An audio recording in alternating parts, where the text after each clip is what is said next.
Good afternoon. I call to order the agenda review. Just as a reminder, this is not a voting session. It is a discussion session. Madam Clerk, will you call the roll, please? Commissioner Ross. Present. Commissioner Durrett. Here. Commissioner Oster. Here. Commissioner Jackson. Here. Commissioner Russell. Here. Commissioner Hill. Here. Commissioner Lee. Here. Commissioner Thompson. Here. Commissioner Fox. Commissioner Jay. Commissioner Frazier. Present. If you will go to number 37. The change on that, the caption will change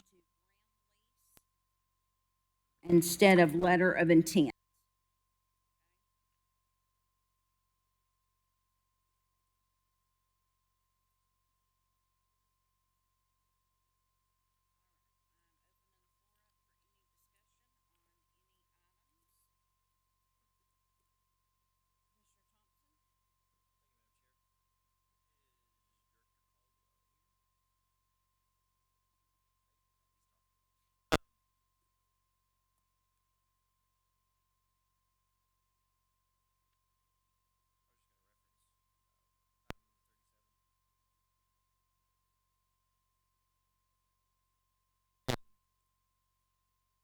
So with this, Director Caldwell, you can correct me if I'm wrong and certainly give some more background information on this, but this is regarding a ground lease with Stock Farm for the lease of approximately 120 acres on a portion of property on Rutledge Pike.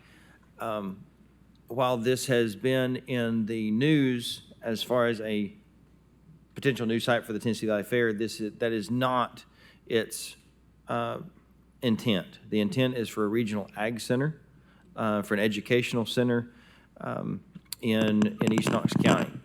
The property has, this has been a priority for several years, but the hindrance has been trying to find a piece of property large enough to do it. And this piece of property came up. It was not an option to purchase because the landowner wants to make sure that it does stay in agriculture and is not developed. And so the intent behind this would be a regional ag center for ag education purposes with UT Extension, and some of the fine details will be worked out later, but the idea behind it is to have a concentrated area of agricultural resources and ag education opportunities. And Director Caldwell, would you like to fill in some more details? Sure. Chris Caldwell, 400 Main Street. What Commissioner Thompson said kind of sums it up well. We do continue to have conversations with the Tennessee Valley Fair. They potentially could become a sub-use there. It's not the main use, but they could potentially come there with us if we work an agreement out. But what's before you is a ground lease with the intent of an ag expo center. Now, a lot of that's going to come, like we know, we're going to approach the state and ask for funding, and so the owners are aware of that. And so if that funding does not come, then this lease may not ever happen. But we think we're confident that we can get some funding from the state. We're confident in this property works well. There is language in state law now that would allow us to set up an ag authority that's similar to the sports authority that we did for a multi-use stadium. And so all of that is to say that what's before you is a ground lease, a 20-year ground lease with 3 10-year extensions for a piece of property, 120 acres off Rutledge Pike, for the purpose of an ag expo center or an agri park, whatever you want to call it. I know some of you all had interest in this, so happy for anybody to sign on. Quite frankly, this was letter of intent until Friday after lunch, and we got the lease done and moved ahead, and so didn't have a chance to call anybody. So if anybody would like to sign on and be co-sponsors, we welcome that. We think this is a potentially great project. Early stages, we've got to have the land before we start thinking about concept, right? And start programming. We have some vague and grand ideas as it relates to programming, but we can't get down into the nuts and bolts of that until we make sure we have land. So I'll take any questions. Any questions for Director Caldwell? Commissioner Russell, do you have a question? Not related to item 37. Commissioner Jackson, do you, on 37? Thank you, Madam Chair. So we are changing this from a intent to ground lease to the actually signing the ground lease. That is correct. So once we sign the ground lease, what is the term? So it's an initial 20-year term Okay, with 3 10-year renewals if agreed upon by us and the owner. so you had said that, you said that we have to have this land before we can go to design and phase. So could we potentially get this land and be sitting on a ground lease for 20 years with nothing going on? So I would say this, so we've had conversations with the owner, and they know where we are in this phase, and they know that if our funding doesn't come around, then this lease just may go away. And so ultimately, we want to put this before you for a vote, as we think that there is state funding that we think that we could potentially get, and then also could couple that with revenue from a site, and we feel strongly that we could use hotel, motel tax dollars for a purpose like this. Okay. If the money from the state doesn't come to fruition for whatever reason, are we writing it into the lease like would that be an event of default of the lease that, or a covenant that if it happened, if that so-called happens, that we could put the lease back to the owners? I'm gonna look to Mark. He's the attorney here. He can talk. It's probably contingent on financing, Can we cancel the lease? yeah.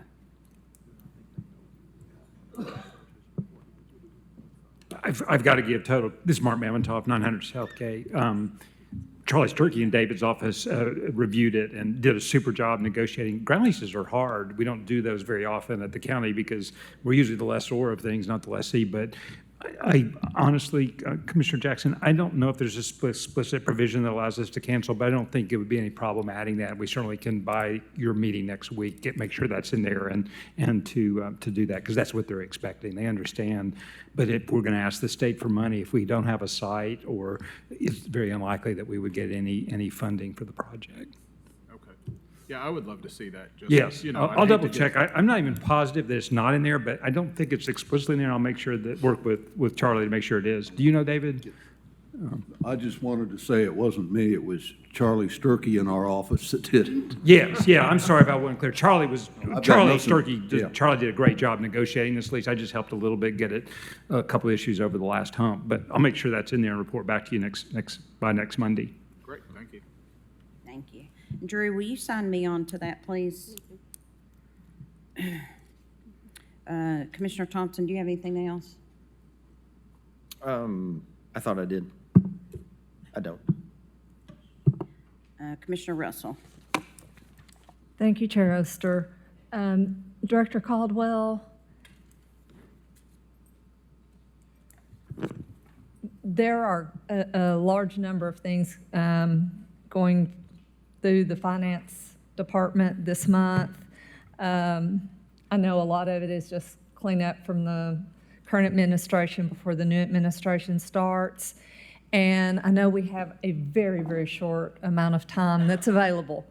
Would it be possible for you to give your elevator speech on each item, just to get so that we are all have the same understanding of some of these items, particularly the Shod Road land that's being transferred to the IDB, the 155 million in bonds, the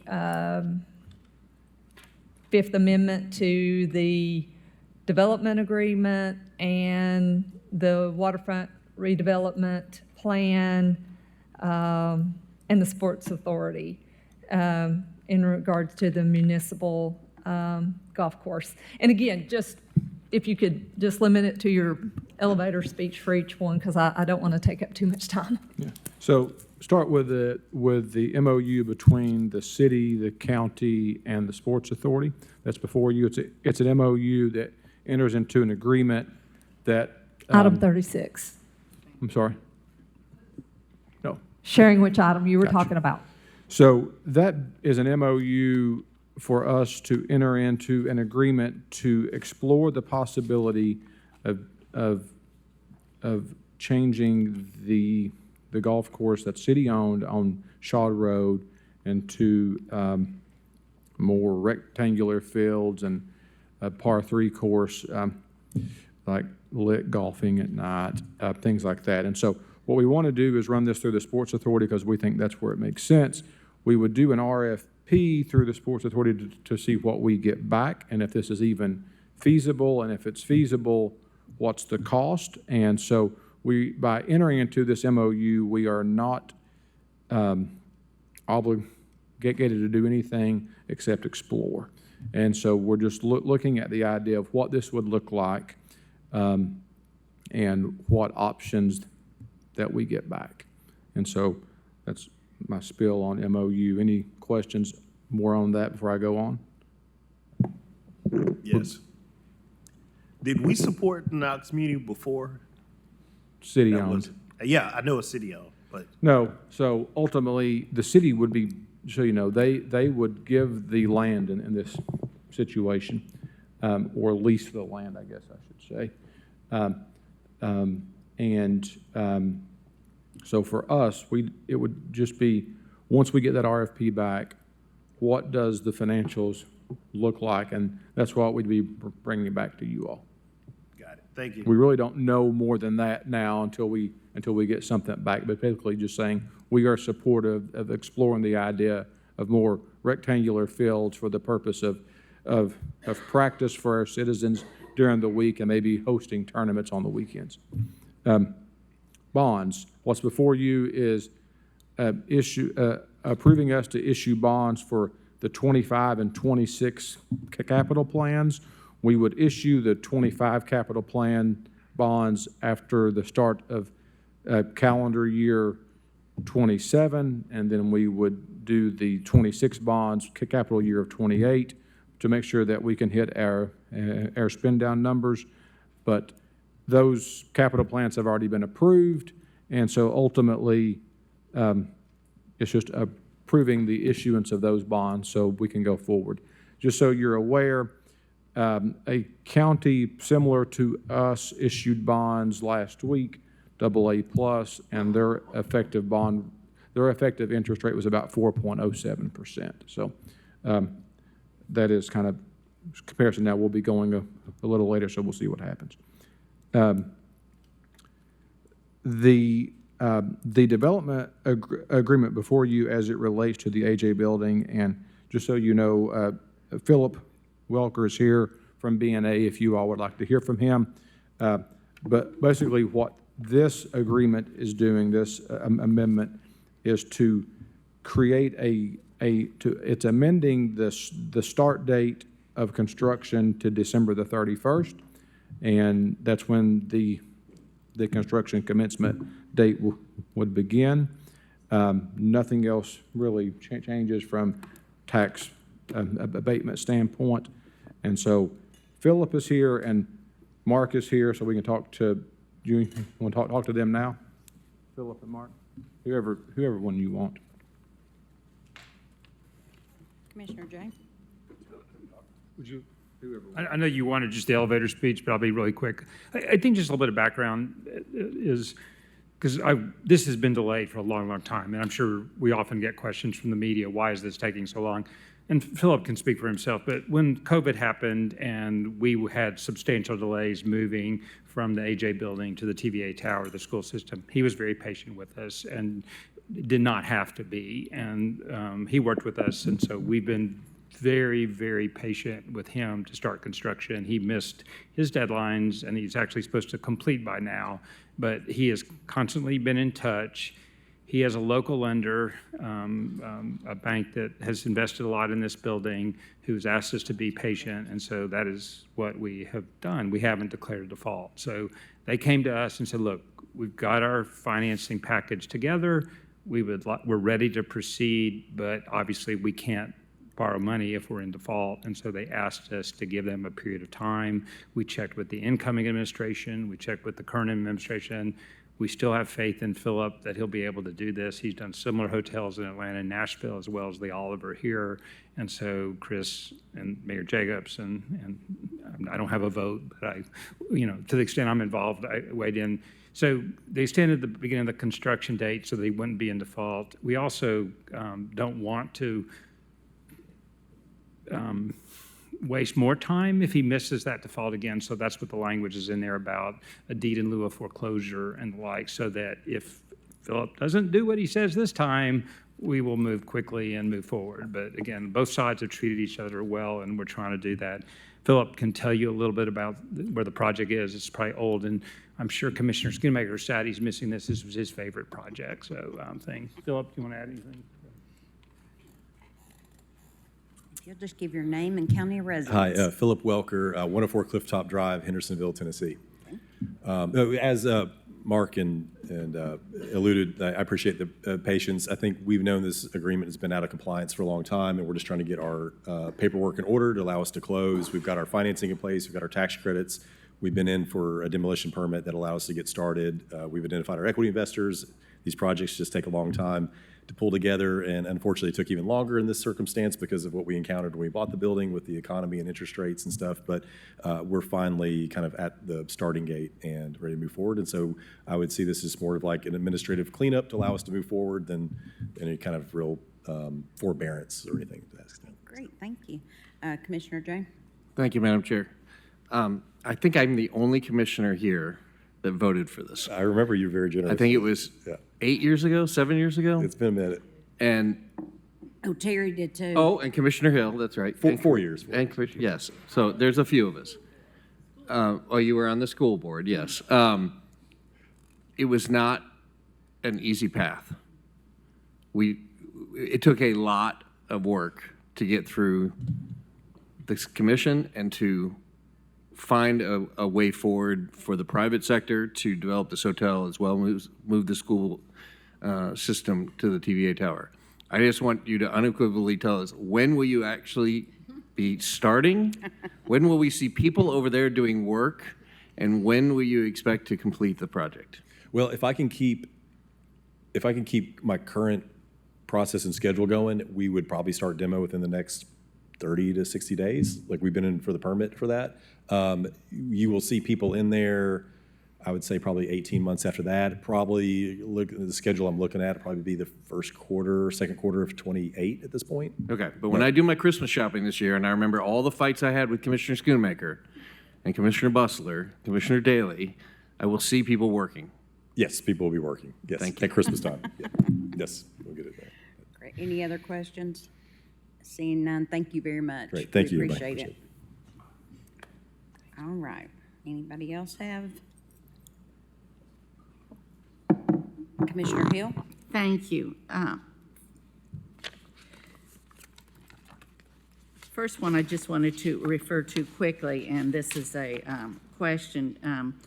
Mr. Snowden, 47, which is the Shod Road, where we were trying to close that road, and it didn't work out because of the engineering. I am assuming there's no reason to keep that on the agenda.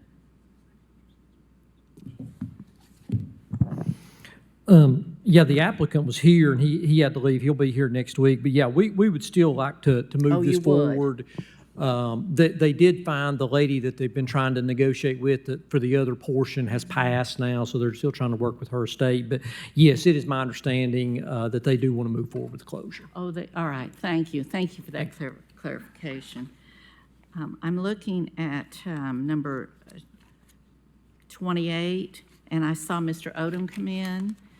Mike, if you just come forward, I know that there were some questions about exactly what the plan was and why we would be, surrendering some property. If you just Happy clarify to, that. Commissioner. Good afternoon, Mike Odom, Knoxville Chamber, 17 Market Square, number 201. I thought, Commissioner Russell asked Chris to do the elevator pitch, so I thought he was going to do it, and then he left. So that's perfect timing for him. Just very quickly, you all own what is called the Fairview Technology Center, which is a business incubator. So it is for new startups and early stage companies. It gives them discounted rent, below market rate for a period of 3 years or extended to allow them to have some proof of concept, get their business started. You own the building, the property, the IDB manages it for you, and as obviously we manage the operations of the IDB. The building itself is a former elementary school. It was Solway Elementary School, then it became Fairview. It burned in the late 30s and was rebuilt in the early 40s. In the 80s, it was converted over to the incubator that it has now. Obviously, a building of this age is limited. The biggest piece for us is we get a lot of new companies coming out of the lab, some out of the UT, and most of them need what is considered wet lab space. So this is space that allows you to do other R&D. A lot of times it has higher electricity and power, not needs, but it has extent over water, so things of that, ventilation. So we've converted a lot of those old classrooms into this wet lab space, but we don't have enough. The maintenance and operations of the building alone is really becoming detrimental to the work. So later this week, the Industrial Development Board is going to put out an RFP to build a new Class A office space building with wet lab capabilities in Pellissippi Corporate Center Business Park off of Hardin Valley.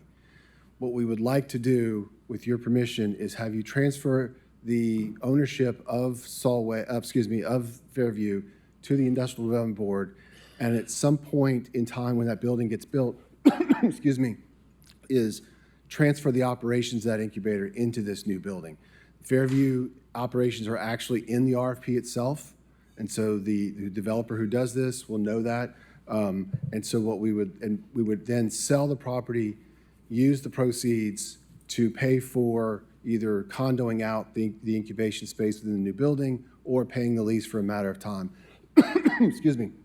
The county had an appraisal done about a year ago. The appraisal came back about 1.65 million. I want to be very clear. I don't want to hurt the chances. The chances that we get that type of money for this building are pretty slim. But whatever we can get for it, then the IDB would use to pay for the operations of the incubator. So it may have been longer, Commissioner Hill, than you needed, but I wanted No, I wanted to, Okay. because I am very much in favor of this. thank I you. just wanted to defer to see if there were any questions. Commissioner Russell? Thank you, Madam Chair. I did have a conversation with Director Caldwell on this one also, and from his perspective, he assured me that that basically this is incurring no additional cost. It's just transferring how we're spending the money. So I just wanted to verify that with you also. That is 100% correct. As a matter of fact, the IDB handles the financial operations of it today. So there is you don't pay anything now, you won't pay anything in the future. All right. Thank you. Thank you very much. Thank you. Director Caldwell? The one thing that I forgot on my elevator speech was north waterfront. So we had Matthew Scoggins here, who is, he's still back there. He is Chief of Staff for Chancellor Plowman. We got Ben Bentley here from KCDC, and of course, the one, the only, Mark Mamontoff is here. And so they are more well-versed on this topic than I, so I'm going to let them give you a brief overview of North Waterfront, and then we'll answer any of your questions. Hello again. I've worked on many redevelopment plans over the last 30 years, and this is a really exciting one because this basically would create a redevelopment area along Second Creek and then along Neyland Drive. For many years, basically, Second Creek has been a physical barrier between downtown Knoxville and UT, and the nexus there, the ability to basically make us whole between UT has always been a challenge. And so there's some great opportunities that UT is leading that give the opportunity to develop property along the, this would be the east side of Second Creek, including while protecting, I want to be really clear, and Ben Bentley can address this, any historical buildings, but to basically develop an innovation campus to complement what UT is doing and bringing their technology more toward the public-facing side, and would serve as basically as a physical connection with downtown, and to really bring the two, our community and the educational community, the tech side of it, closer together. To do that, they'll need some help with public infrastructure. Redevelopment plans don't come in front of this body unless they're asking for tax increment financing. This plan asks for tax increment financing. The goal of the plan would be to help with public infrastructure to support UT's redevelopment of the east side of Second Creek, as well as eventually along Neyland Drive. As you all also know, the Neyland Retail Entertainment District has recently been approved by UT. I believe they actually closed on that project on the assumption that they will get some public infrastructure support along there as well. The way TIFs work is basic. I know many of you all understand this, but just as a reminder, the city, under the current situation, roughly puts in $2 for every county because the city has a significantly higher tax rate, and you all have significantly higher debt service percentage, roughly 20% of your tax rate. The city has very, very low debt service percentage. So as a result, they are more above 60%, and y'all are below 40% in a typical year in recent years. So the city has already approved this plan. This would allow the county to participate, hopefully, with the city in that plan. The entities that sponsor redevelopment plans is, as you all know, KCDC, Knoxville's Community Development Corporation, which is our redevelopment. Ben Bentley, the CEO, is here to answer any questions from the public process that they went through. They held public hearings. I think 3 people showed up. It's not been a very controversial plan. And then, as Chris mentioned, Matthew Scoggins, who actually used to work with me, but don't hold that against him,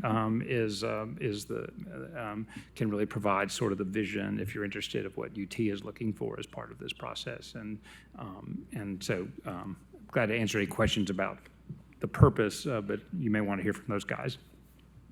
Any questions? Commissioner Hill, do you have a question? Well, that was one I was also going to kind of ask about, and I'd be happy to hear from the guests that are also here on that if they'd like to add anything to the process.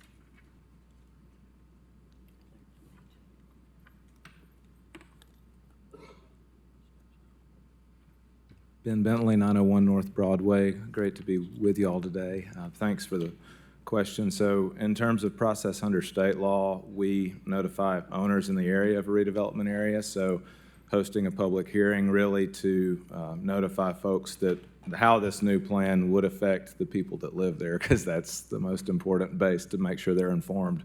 So we held not just one hearing, but we had an understanding that there might not have been some people able to attend the first hearing, so we actually held a second public hearing as well.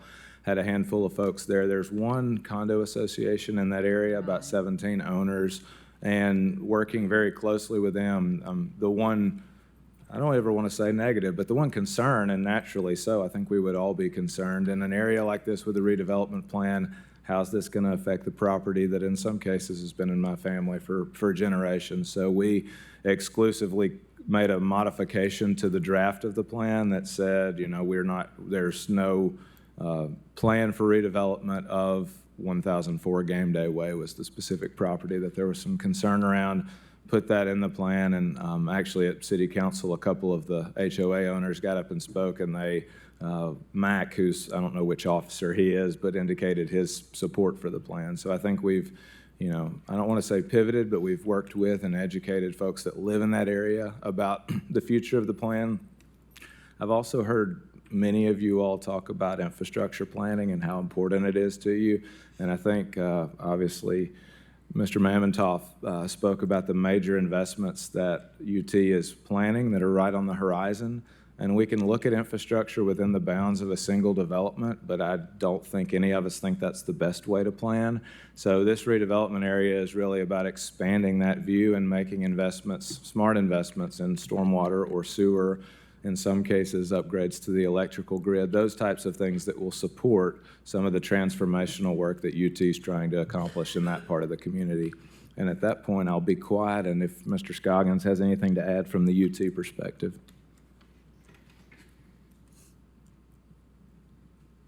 Matthew Scoggins, again, Chief of Staff for Chancellor Plowman, 1331 Circle Park Drive, if that's the protocol. I'm open to answering sort of any particular area of interest, but from UT's perspective, the North Waterfront is the front porch of campus now, and it has been sort of the back porch in terms of planning. And so from our perspective in this district, we're obviously the major landowner, but we want to have it, the development that's going on, and we know will continue to go on, planned in a way that's integrated with the city, the county, the community, and sort of, obviously UT has its needs, but we want to see it develop in a way that is probably more in line with sort of a holistic view of the community's needs. It's where obviously the North Waterfront, both on the east and the south side, is where the university meets the community. Two of the places the university meets the community. There's a lot of going on with the Neon Entertainment District. Obviously the bridge is coming in. That's going to be a major development. And then the Board of Trustees approved sort of a vision broadly of an innovation research, really cool techie stuff is above my head. But we haven't planned on sort of what that's going to be other than that broad sort of thing. We know there are companies that want to come to Knoxville and locate innovation hubs, a place where students and faculty can work with companies. They don't want to be on campus, but they want to be close to campus. And that Maplehurst area is one of the places where that can happen. And so that's one of the visions for their area, but we want to do that in a way. We want the vision for that to be in a way that's sort of aligned with what the community, particularly the residents in that area and the church, would be supportive of. So that's sort of high level, but I'd be happy to answer any particular questions that you might have. Commissioner Hill, do you have anything? I'm not finished yet, but thank you for that. I really, the key word is vision. And I just am very excited about some of the visionary thinking that is happening over there. So thank you. Commissioner Russell, do you have a question? Yes, ma'am. I'm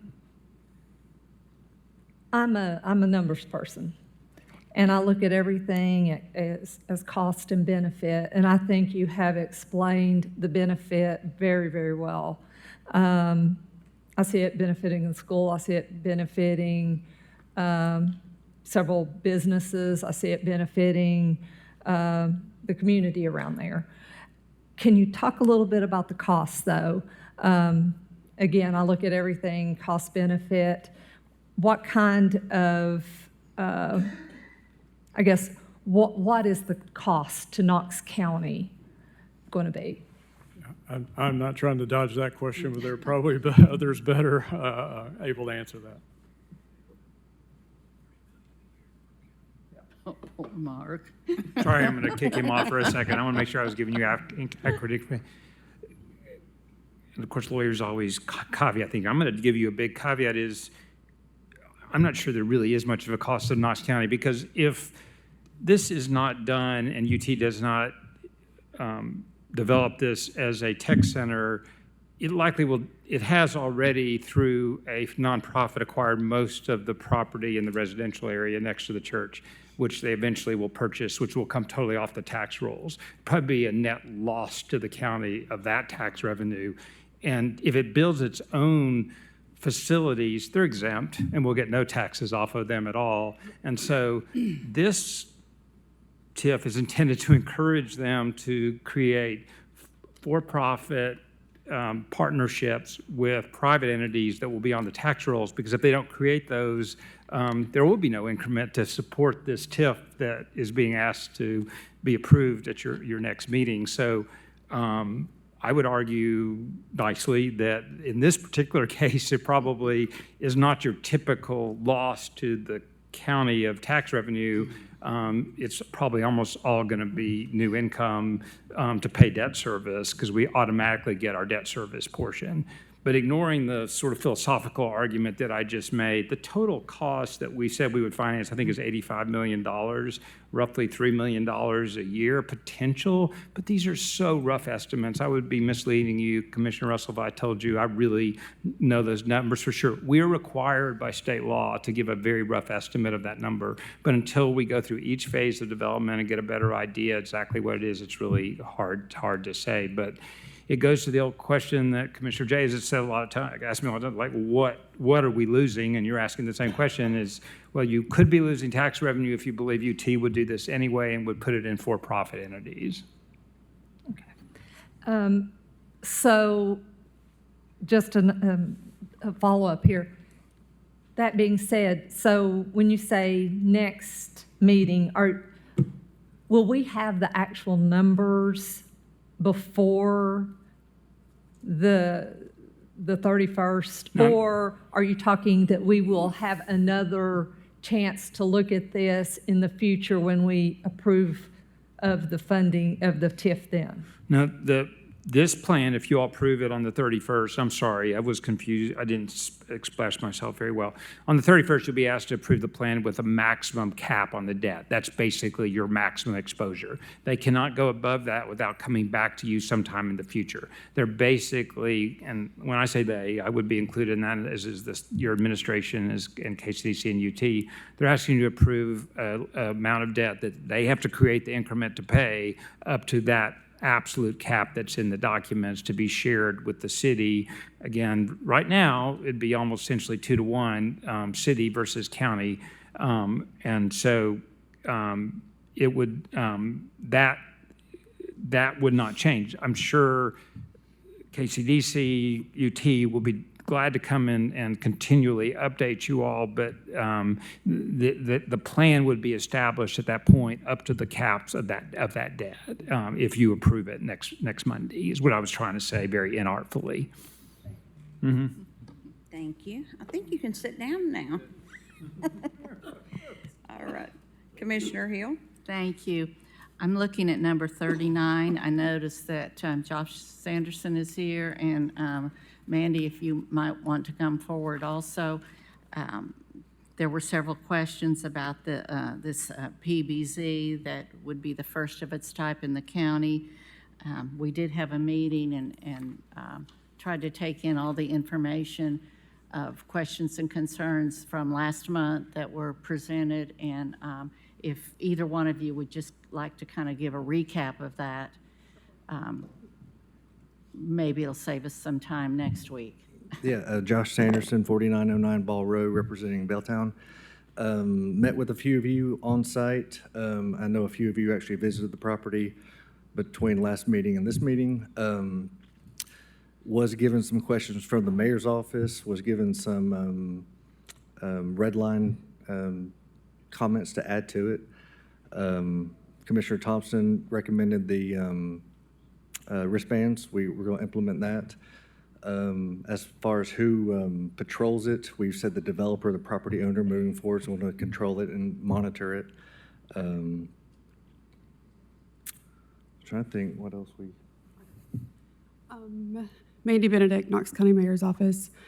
Working with Josh and him and Commissioner Hill were they delayed last month. We just wanted to put some clarifying language in there regarding, it said county mayor's office or designee, so we were just more specific on that. We added the wristbands a little bit, some more enforcement tools on who was going to answer the calls, who would answer the complaints, when the sheriff's office would be called, who the property owner was. There was some confusion on if Knox County was a property owner, and it will be Belltown. So the red line edits that you will receive is just clarifying language on who is responsible for what as we begin this pilot.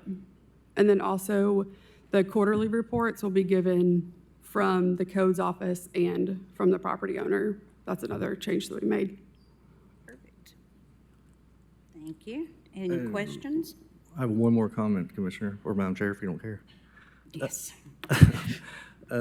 This is a pilot, and if one report comes bad, we will kill it ourselves. So this isn't a forever and always. This is going to be a let's see if this works, kind of think outside the box idea. If it doesn't work, we will pull it ourselves. So I just want to make sure you're aware of that. Thank you.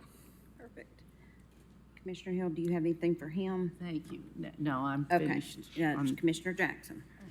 Thank you, Madam Oh, wait a minute, Chair. but I had one more. I just wanted to. Nope, sorry, you missed it. Are you? Does anybody have a question for Josh? I just have a comment. Okay. I just want to make a comment. I just want to say thank you to the mayor's office, Manny Benedict and Mr. Sanderson, for taking into consideration some of the things that I put forward, wanting that clarifying language and just really spell out things so that constituents in that area understood kind of the requirements that this would fall under and that you will follow those, just regulations, regulatory things. So thank you for taking that into consideration. Thank you. Okay. Shane, do you have anything for, I just wanted to encourage everybody to go and check it out. It's a beautiful development. isn't it cool? It's It very really cool. is cool. Okay. All right. Commissioner Hill. I just, and we may want to postpone this to next week, but, since Commissioner Fox isn't here, but he had the workshop on the pilot. I'm looking at number 38 on that South Knox property. And since this is a workshop, I was thinking it would be appropriate time to discuss it, but since he is not here, we may Makes it want to wait difficult. on him. Yeah. Commissioner Jackson? If nobody else has any questions about the agenda, I wanted to ask Director Snowden to come up and explain the new law that has been passed by the state of Tennessee about developments and paying for infrastructure, and have him explain it to us prior to we start our zoning meeting today. So, Director Snowden, you have the floor, sir. Yeah, we're still trying to get our arms wrapped around this. I was going to give you all the citation in here too. I had it a minute ago. But yeah, we have a meeting, trying to get a meeting scheduled with Law Director Book and his office, as well as Lisa Hatfield, which is the city attorney for their engineering department, because it most likely impacts those departments. This bill, it came out of Senator Vaughn and Representative Taylor, or I may have those. It's Taylor and Vaughn. I don't know which one's senator, which one's representative. But anyway, I think they're both out of the kind of the western portion. I think there was a utility district down there that had done some things that they felt like was inappropriate, and based on talking to them, kind of sounded like it had been a little unfair. So the legislation started out as in the utility section of the code. It still resides there. That's why I think we didn't really catch it early on. We didn't catch it until actually I think the week of the vote in April, and the definition of offsite infrastructure got changed. That's really where we got brought in. Was it used to, I think initially said, water and sewer and gas and electric, things like that, but then they broadened it to include roadway infrastructure, roads, sidewalks, things that my department maintains. And the mayor and I both spoke to the representative in center and kind of expressed the concern about it, because the way the law, and I'll email it to each one of you all if you hadn't seen it already, essentially reads that we may approve a development, but if we do approve a development, we have to be a prorated share in the off-site infrastructure components. So if it's widening along their frontage, a turn lane along their frontage, that contiguous, that still falls on them.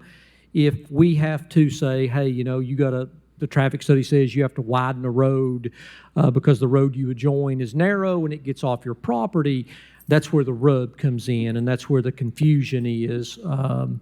We're still trying to figure out exactly how that law could be interpreted.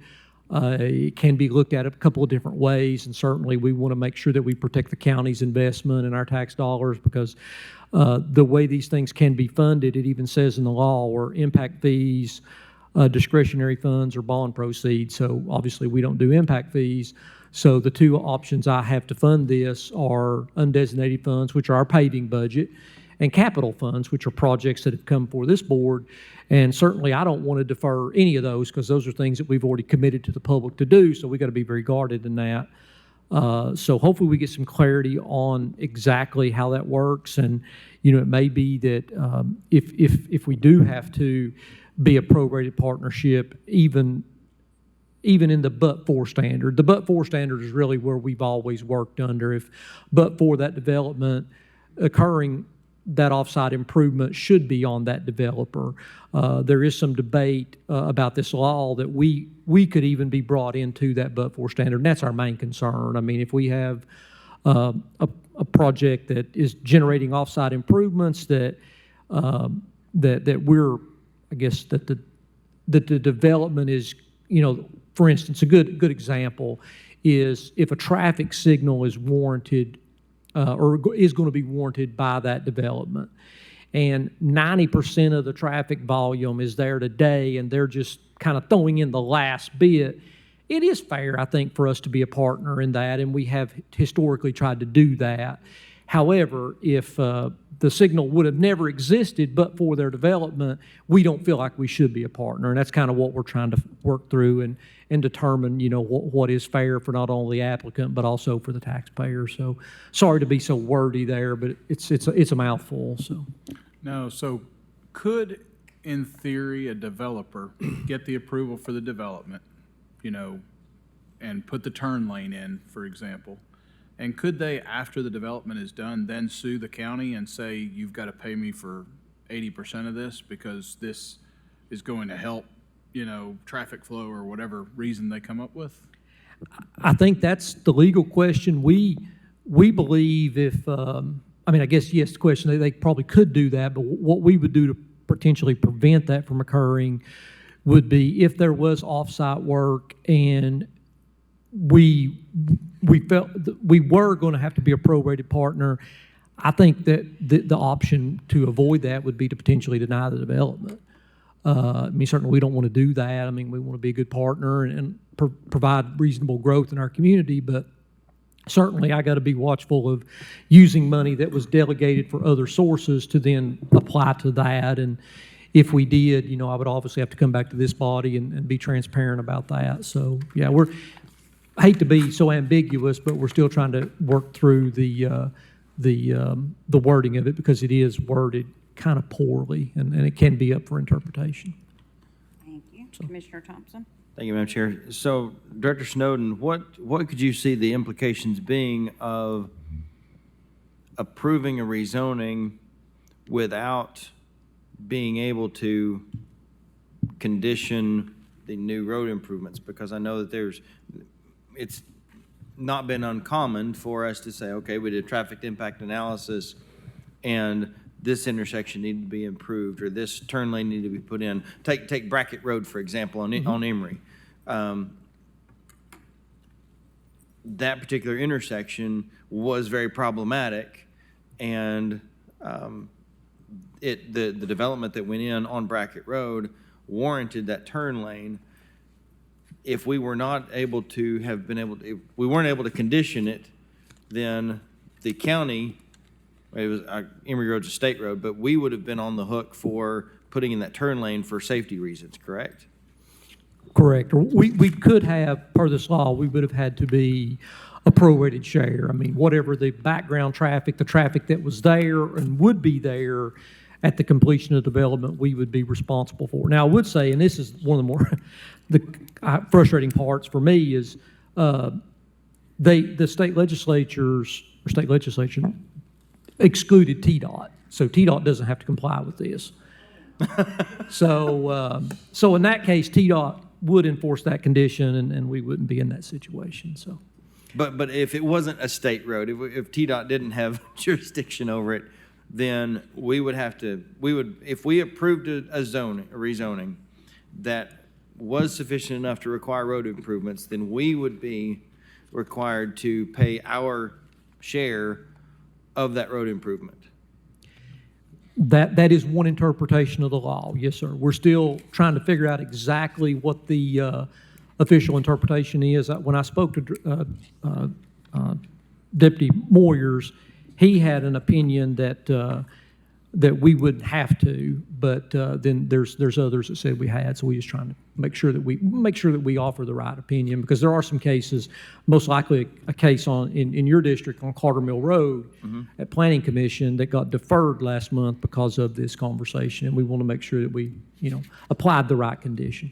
Okay, and so when we're looking at these secondary roads that are near capacity, and we're looking at a rezoning, and that comes up, then the traffic count that planning staff projects would put that road over capacity. Then typically we would say, you need to widen the road, you need to do road improvements in order to do this.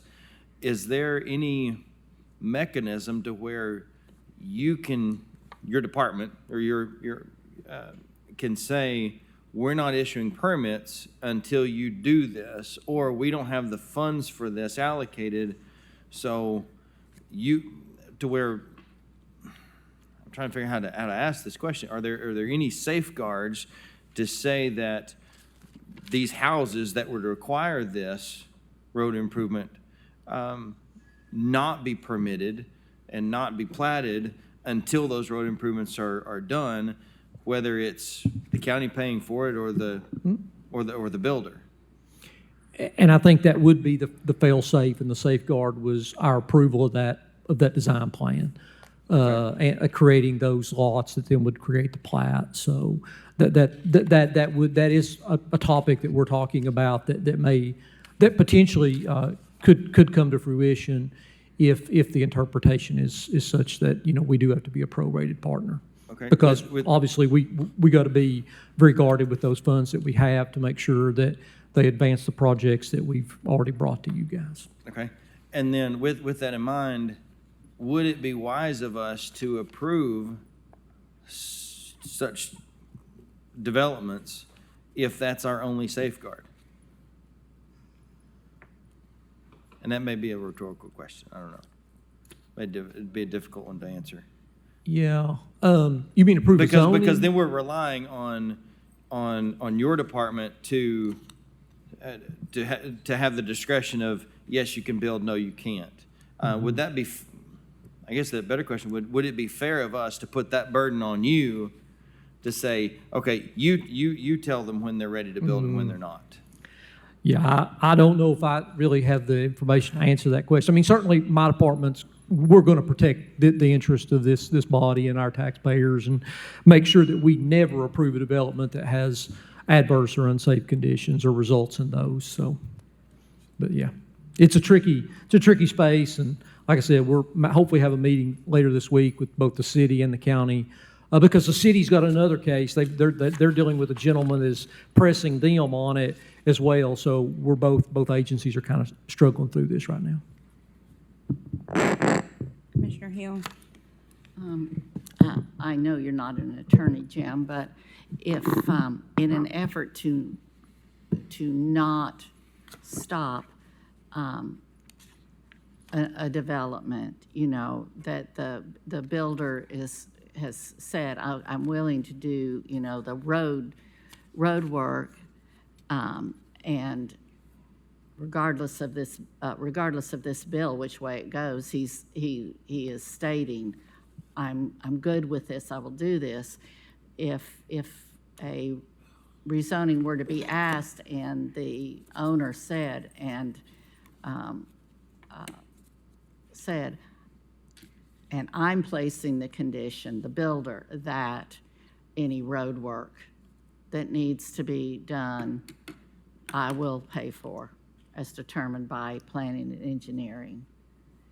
Is that possibly a way around that? If the builder or the owner proposes it right up front and said, I will do this? That's actually what's one of the conversations we're having too. Certainly, we want to do that. We don't want to stop a development, especially if the landowner's willing to do those improvements. I guess the only fear there is if that developer chooses to not move forward, does the next developer, have that same desire? I mean, I think those, as long as the county's interests are protected, I'm certainly good with that. We just need to be a little cautious about that. So. Commissioner Thompson? Oh, thank you, Madam Chair. And with that, I guess it puts the burden back on us to make sure that we're not getting ahead of ourselves in approving something that will require, because once we rezone it, this is the only part of the process we will ever see is the rezoning. And so we're vesting rights and entitlements to density and volume of housing and development or commercial, either way, that once it leaves here, it never comes back. And so we don't have that say-so and oversight and representation of the district and the folks in that area for road improvements, and is it appropriate? So we're pre-approving something that the infrastructure clearly as stated is not ready for, and then putting the burden on engineering and then later planning staff to figure out how then sometime in the future to make it work. So. All right. Good luck with your meeting with the law department, Director Snowden. All right. This meeting is adjourned and we will be back at 5.